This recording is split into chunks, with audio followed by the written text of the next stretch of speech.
Olá, meu nome é Esdra e o assunto abordado no tutorial de hoje serão os timers. O timer é um periférico presente no ARM na extensa maioria dos microprocessadores, cuja função, como o próprio nome sugere, é temporizar um programa ou sistema ou ainda periodizar determinada ação ou evento. Possivelmente os timers estão na lista dos periféricos que mais se utilizam em um projeto, devido à extensa gama de funcionalidades que podem ser atribuídas a eles. Além da periodização e da contagem, o periférico permite capturas de sinais de entrada para a medição do tamanho do pulso e a geração de sinais com largura de pulso modulada. Tais funcionalidades podem ser encontradas na maioria dos timers, desde o avançado, no qual me refiro ao timer 1, até os mais básicos como o timer 10 e o timer 11, diferenciando-se por vezes pelo número de canais, como é possível perceber na tabela que eu irei mostrar a seguir. Como se pode perceber, existem uma extensa gama de temporizadores que podem ser utilizados. Os mais avançados, como o TIM1 e TIM8, que possuem resolução de 16 bits, atuam no modo de contagem crescente e decrescente e ainda controlam 4 canais que podem ser configurados em função alternativa para a geração de sinais no modo de comparação ou para a captura de sinais externos no intuito de medi-los, enfim, etc. Os timers básicos possuem por vezes um número reduzido de canais, como pode-se perceber para o TIM10 e TIM11 e ainda para o TIM6 e TIM7, que não possuem qualquer canal. Diferenciam-se também TIM2 e TIM5, que contêm uma resolução de 32 bits, diferente dos demais. Apenas ressalto que a questão da resolução aqui se refere ao contador CNT, que abordaremos mais a seguir. Do TIM1 até o TIM5 e ainda o TIM8, pode-se configurar se a contagem se estabelecerá de forma crescente ou decrescente. Para a maioria das aplicações do terceiro ano, em sistemas microprocessados, os timers básicos são o suficiente. Falamos agora da estrutura básica de um timer, analisando o diagrama de blocos de um temporizador. Essa aqui é a estrutura básica de um periférico temporizador, composta de um divisor de frequência, o pré-scaler, aqui, e um contador que denominamos por CNT. Bom, como é perceptível, o clock do pré-scaler é definido pelo clock interno do ARM, que pode ser configurado, mas que em geral possui frequência 16 MHz. Além disso, percebam que esse diagrama refere-se ao TIM10 e ao TIM11, e que estes possuem apenas um canal conjunto a um registrador de captura e comparação. Pode-se configurar para cada um desses timers, portanto, apenas uma saída de PWM. Retornamos agora para explicar do que se trata o pré-scaler. O pré-scaler é um contador de 16 bits responsável por determinar o clock do CNT, atuando como um divisor de frequência. Por conta da sua natureza e tamanho, o fator de divisão fica delimitado entre 1 e 65.536, ou seja, 2 elevado a 16. Além do contador, tem-se também um registrador de controle do pré-scaler. Esse determinará qual o limite da contagem. Por exemplo, se você quiser obter um sinal de frequência a 1 kHz, levando em consideração que o ARM atua em 16 MHz, o pré-scaler teria de ser 15.999, já que uma frequência de 16 MHz corresponde a 62,5 nanosegundos, sendo necessário que se conte 16.000 vezes os 62,5 nanosegundos para que se obtenha 1 milissegundo, correspondente à frequência desejada. Escrevemos, portanto, em PSC 15.999 e não 16.000, por se tratar de um contador cuja contagem inicia em 0. Temos aqui um diagrama de temporização e da contagem. Em um primeiro momento, fica definido o pré-scaler como 0, ou seja, toda vez que o contador de pré-scaler conta até 0, um pulso idêntico ao do sinal de entrada é colocado na saída, não alterando, portanto, a frequência desse sinal. Em um segundo momento, repare que o valor de PSC foi alterado para 1. Impõe-se, então, que tenha que contar até 1 para que um pulso seja expresso na saída, de maneira que seja necessário 2 ciclos completos de clock na entrada para que se obtenha 1 na saída. A frequência do clock do CNT será, portanto, a metade da do clock do pré-scaler. Outro detalhe importante é que o valor de PSC... corta essa parte. Outro detalhe importante é que o valor de PSC somente será atualizado ao final da contagem anterior. Reparem também que após a mudança, o CNT se incrementará mais vagarosamente, como é possível perceber aqui. Enfim. Bom, tal como para Scalar, o CNT é um contador de 16 bits que contém um registrador cuja função é armazenar a cada mudança de clock o valor da contagem. Esse valor pode, então, ser comparado com o limite estabelecido pelo registrador de auto-reload, o ARR. É ele quem define até que número o CNT deverá contar. Portanto, se você quiser que haja uma interrupção a cada 5 milissegundos, tendo definido que o clock do CNT é de 1 kHz, e portanto o contador incrementa a cada 1 milissegundo, o ARR terá de ser igual a 4, pois assim você definirá que o estouro do timer ocorre tendo-se passado 5 vezes 1 milissegundo. Podemos dizer, então, que o ARR atua como um fator multiplicativo. Temos aqui um diagrama em que PSC é igual a 0, onde podemos perceber que a contagem termina e o bit de UI vai a nível alto quando o valor de CNT for o mesmo que o ARR. Reparem aqui, quando eu chego em 36 no CNT, o bit de UI vai a nível alto. Há um detalhe. Para os casos em que a temporização é fixa, não há problema em deixar o registrador sombra desabilitado, o ARP, a não ser que se garanta que o progresso da contagem não ultrapassou o novo valor de RR definido. Analisando este diagrama, modificando o valor de RR para 36, no momento em que a CNT contava 32, percebe-se que não haverá problemas para delimitar a contagem. O mesmo não ocorreria se o RR fosse modificado para 31 nesse exato momento. Como então não se identificaria um limite, o CNT contaria até 65.535, o que não seria tão conveniente para a maioria das aplicações. Portanto, se você pretende fazer alterações na frequência do seu timer no decorrer do programa, enfim, sugiro que habilite o ARP no CR1. Este segundo diagrama exemplifica a situação de alterar o valor de ARR, tendo um valor para CNT maior que o novo limite, como a gente consegue perceber aqui. Então, tinha esse F5, alterei para 36. Estando o ARP habilitado, o ARR só será atualizado quando a contagem anterior ser terminada. Bom, pessoal, eu escrevi aqui para vocês alguns dos registradores mais utilizados. No Control Register 1, vocês poderão habilitar o registrador sombra e o CNT. No DIR, habilita-se a interrupção por update da flag, ou seja, que será tratada após o final da contagem. O registrador de status contém o bit de UI. A partir de uma máscara com esse cara, você pode verificar se a contagem terminou. É bastante útil para fazer verificações por pooling, enfim. Só não se esqueça de desmarcar a flag depois, ou seja, zerar o bit de update no registrador. Faça isso se estiver utilizando o tratamento por interrupção também. Esse subscrito esquisito aqui embaixo significa que você pode ler o registrador e limpar seus bits escrevendo 0. Complementando aqui também, e a título de curiosidade, esses três podem tanto ser lidos quanto escritos, podendo verificar e alterar a qualquer momento seus valores.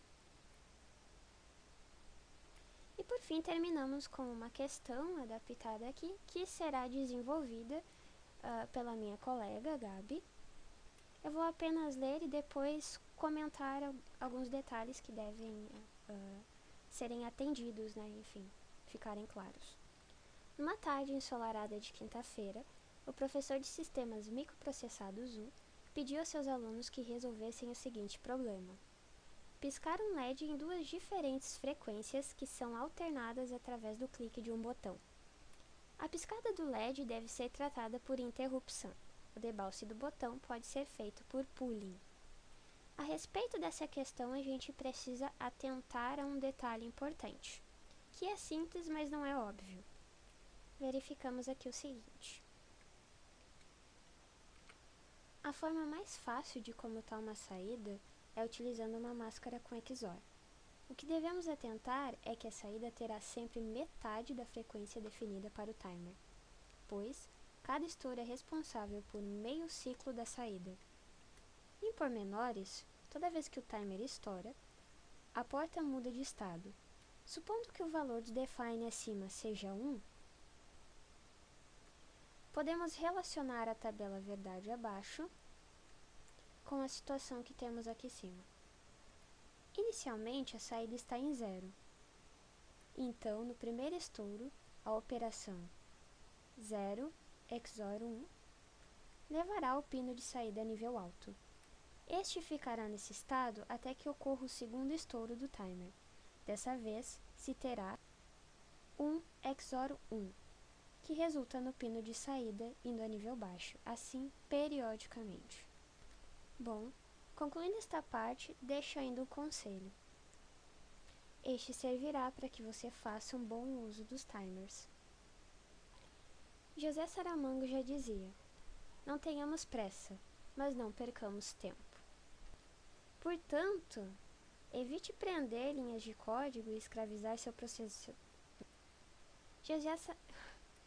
José Saramago já dizia: não tenhamos pressa, mas não percamos tempo. Ah, que raiva! Tá, de novo. José Saramago já dizia: não tenhamos pressa, mas não percamos tempo. Portanto, evite prender linhas de código e escravizar seu processador à entediante espera do estouro do timer. É mais convencional e também mais inteligente utilizar interrupção ou verificar por punho. Essa foi parte meu Deus. Essa foi parte do... Puta merda, tá uma bosta isso. Essa foi parte do tutorial. Essa foi minha parte do tutorial.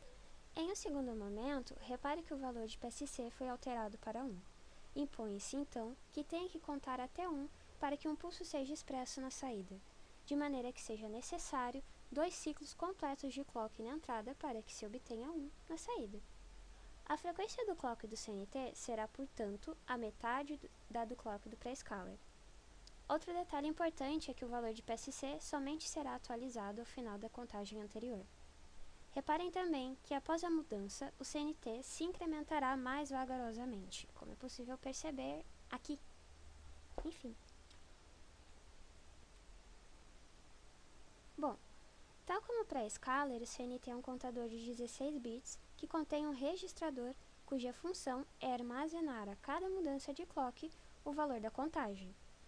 Esse valor pode, então, ser comparado com o limite estabelecido pelo registrador de auto-reload, o ARR.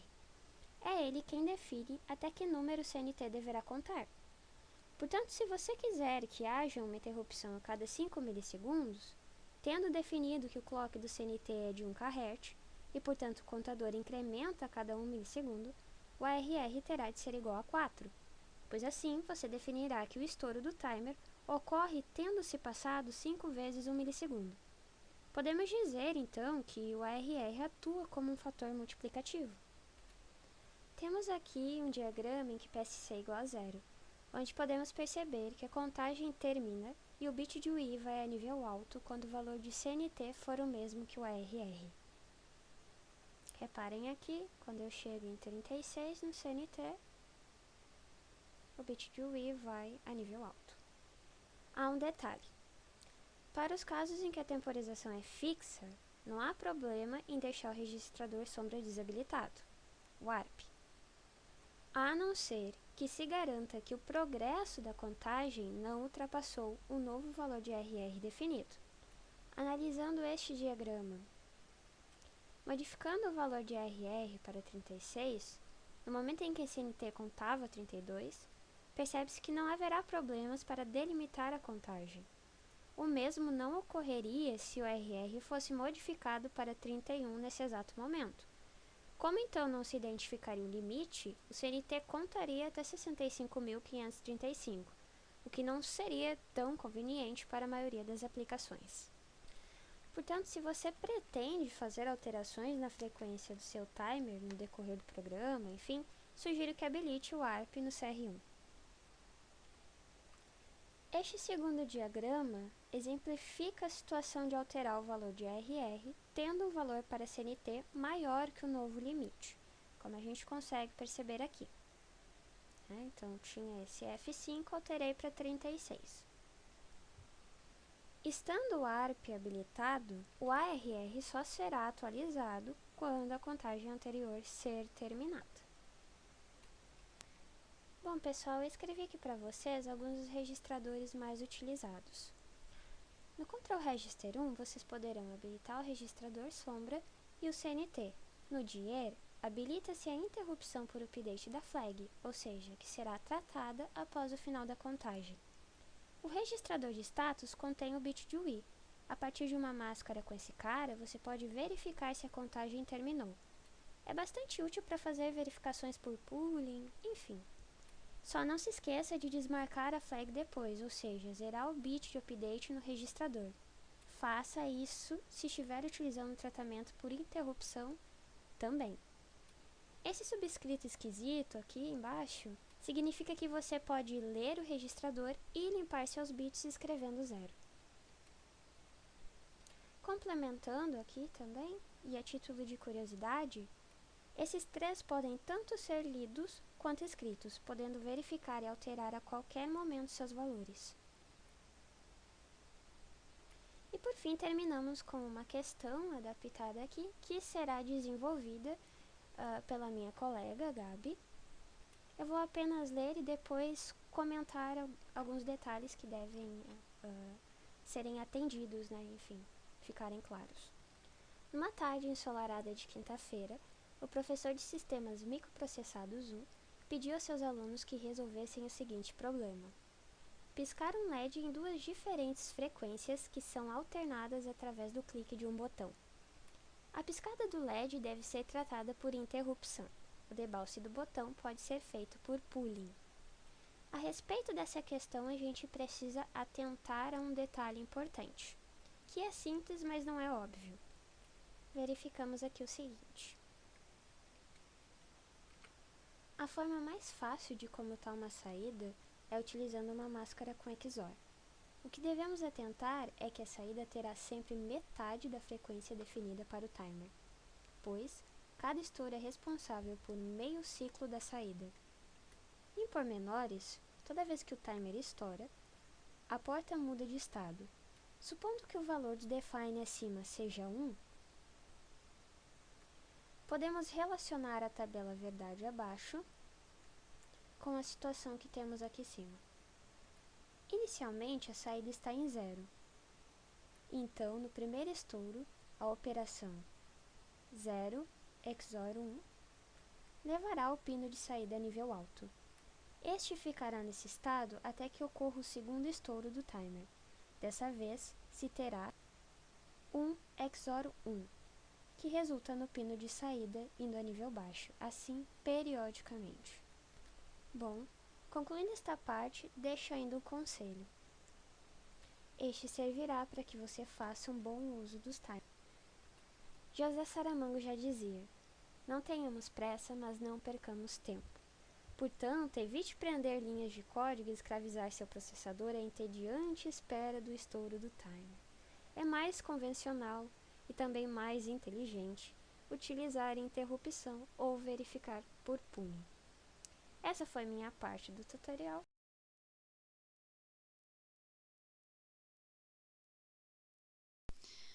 Meu nome é Gabriela e agora a gente vai para a parte do código. Uma vez criado o projeto no Atomic, nosso objetivo, então, é mudar a frequência do LED de saída conforme pressionamos o botão de usuário do ARM. Para isso, foi feito um define aqui para facilitar o entendimento do código que faz referência ao LED usado como saída. Para isso, também usamos, então, uma enumeração, que nada mais é do que um conjunto de identificadores que vão nos situar acerca do estado do botão que estamos usando. Do programa, então, é importante que venhamos para o main, onde podemos configurar o pino que desejamos usar para o LED como uma saída e o botão que desejamos usar como uma entrada em função disso, também precisamos sempre em um primeiro momento, colocar ou habilitar cada clock de cada GPIO que vamos usar. Nesse caso aqui, será a A e a C. Além da configuração de saída e de entrada do LED do botão, existem as configurações do timer 10 e do timer 11. Estamos usando esses dois porque um vai ficar encarregado do debounce do botão, que vamos fazer, por pooling, e outro timer que vai estar encarregado do nosso objetivo principal do programa, que é a mudança de frequência no LED de saída. Então, como cada timer tem sua configuração, é importante também habilitar o clock de cada timer. Nesse caso, são os dois usados, o 10 e o 11. O timer 10 vai ficar encarregado de realizar nosso objetivo principal do programa, e o timer 11, por sua vez, o debounce do botão.